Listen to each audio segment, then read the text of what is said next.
Embroidery Library has gone back on some of our orders that didn't have pictures or a PDF to go with them and added that. So if you go back and download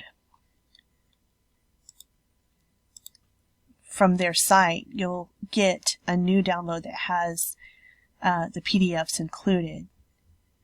I've already downloaded this file last year, but I'm going to go back in here and I'm going to select the PDF file.